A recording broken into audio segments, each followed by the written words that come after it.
Hi everyone, welcome to our channel. పిల్లలు ఏదైనా snacks అడిగినప్పుడు ఎప్పుడు చేసే మ్యాగీలా కాకుండా ఒక డిఫరెంట్గా మ్యాగీ పాకెట్స్ ఎలా చేయాలో చూసేద్దాం. ఈ ప్రాసెస్లోకి వెళ్ళే ముందు ఛానల్ని సబ్స్క్రైబ్ చేసుకోవడం మర్చిపోకండి. ముందుగా వెజిటేబుల్ మ్యాగీ చేయడం కోసం ఒక ప్యాన్లోకి ఆయిల్ తీసుకొని ఆయిల్ హీట్ ఎక్కిన తర్వాత అందులోకి ఒక రెబ్బ వెల్లుల్లిపాయ వేసి మగ్గనివ్వాలి. వెల్లుల్లిపాయ మగ్గుతున్నప్పుడు అందులోకి మీకు నచ్చిన ఏవైనా వెజిటేబుల్స్ వేసుకోండి.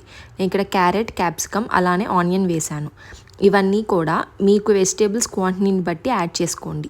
అవి ఒక 2 మినిట్స్ ఫ్రై అయిన తర్వాత నేను అందులోకి 1/4 కప్పు దాకా ఉడికించి పెట్టుకున్న స్వీట్ కార్న్ని వేసి ఒక 2 మినిట్స్ ఫ్రై చేసుకుంటే సరిపోతుంది.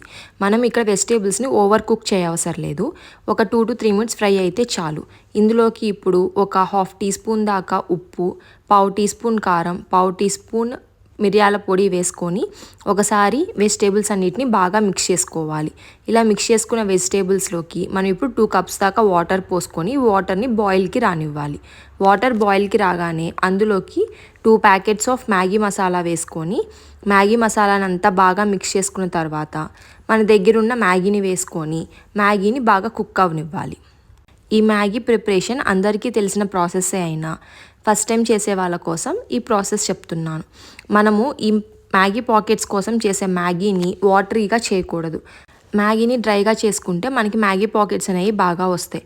అలా కాకుండా కొంచెం వాటరీగా ఉంటే అప్పుడు బ్రెడ్ అనేది ఆ వాటర్ని పీల్చుకుంటూ ఉంటుంది. చూసారా, ఇలా డ్రైగా చేసుకున్న మ్యాగీని పక్కన పెట్టుకోండి. ఇప్పుడు ఒక బౌల్లో ఒక 2 టీ స్పూన్స్ దాకా మైదా పిండి కానీ కార్న్ఫ్లోర్ కానీ తీసుకోండి.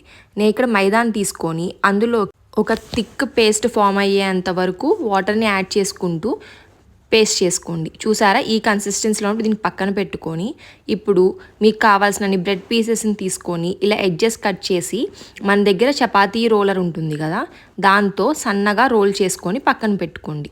ఇలా మీకు ఎన్ని బ్రెడ్స్ కావాలంటే అన్ని బ్రెడ్స్ ఇట్లా రోల్ చేసుకొని పక్కన ఉంచుకోండి. ఇలా రోల్ చేసుకున్న దాన్ని ఇప్పుడు మధ్యలో మ్యాగీ పెట్టుకొని మనం ముందుగా ప్రిపేర్ చేసుకున్న మైదా స్లర్రీని ఎడ్జెస్లో రాసుకోవాలి.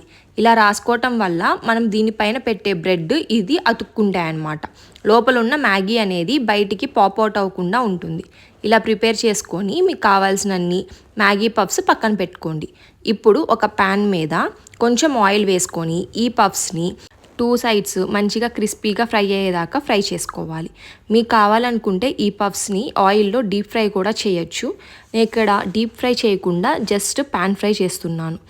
ఇక్కడ చూపిస్తున్న విధంగా బ్రెడ్ ఫ్రై అయితే చాలు, మనకి చాలా టేస్టీ మ్యాగీ పఫ్స్ రెడీ అయిపోతాయి. అలానే మనం ప్రిపేర్ చేసుకున్న ఇంకా రిమైనింగ్ పఫ్స్ని కూడా ఇలా ప్యాన్ ఫ్రై చేసేసుకొని సర్వ్ చేసేసుకుంటే మన మ్యాగీ పఫ్స్ రెడీ అయిపోయినాయి. కిడ్స్ ఎప్పుడన్నా స్నాక్స్ అడిగినప్పుడు ఏదైనా క్విక్గా చేయాలనుకుంటే ఈ రెసిపీని పక్కా ట్రై చేయండి. దీనికి కాంబినేషన్గా టమోటా కెచప్ బాగుంటుంది. మీరు కూడా ట్రై చేసి ఎలా వచ్చిందో కమెంట్ సెక్షన్లో కమెంట్ చేయండి.